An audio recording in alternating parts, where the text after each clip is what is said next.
गतकाली महाप्रभु रथ बाहुड़ा यात्रा रे आसिकी सिंहद्वार लगे परठू संपूर्ण भाव लोकंकर जो भक्तजनकर पूरा इनफ्लो भाया चली गतकाली लक्ष लक्ष लोक पाखापाखि प्रति 2 घंटे लक्ष लोक दर्शन कला भाया से भाया स्थिति है। आज भी सका से भाव गति चली 12टा परठू असंभाल भाव में लोक मैंने आसुंच महाप्रभु दर्शन करुँच फेरुंच ये प्रक्रिया चली सुनावेश चली देखो आज भी आउ थे भी से कथा कहि सब बेले कही आसी ये रथयात्रा हो सुनावेश हो ये सब कथा महाप्रभु निज इच्छा चले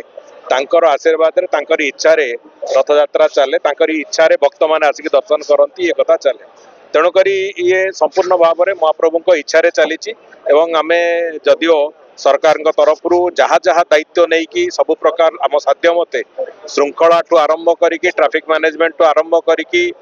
भक्त माने केमती सुरुखुरे दर्शन करेंगे समस्त प्रक्रिया को नजर रखाही सबु स्तर में मॉनिटरिंग करा ता सत्वे भी सबु जिनिस जहाँ भी चली एपर्यंत सुरुखुरे महाप्रभु करुणा चलती आम आशा करुँ महाप्रभु आशीर्वाद कारण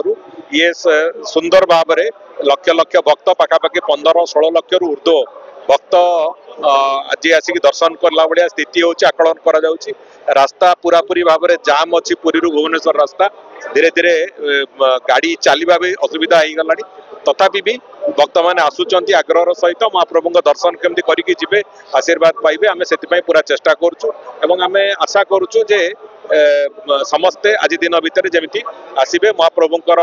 ये जो दिव्य वेश ताको दर्शन करेंगे और आशीर्वाद नहीं कि जिबे। देखंतु आज पवित्र सुनावेश ठाकुरंकर आ जहाँ आम सनातन परंपरा अच्छी आज गोटे विशेष दिन सबु भक्तगण सबु श्रद्धालु मन भितर भावना अच्छी कि आज महाप्रभु को जहाँ वरदान मागिबे महाप्रभु ताहा देबे महाप्रभु मनोकामना पूर्ण करिवे लक्षादि लक्ष भक्त आज आसी महाप्रभु दर्शन करुँच सबु भक्त मानक मु धन्यवाद देवी बहुत श्रृंखलित भाव में अनुशासित रूप से आसिक महाप्रभु दर्शन करुँच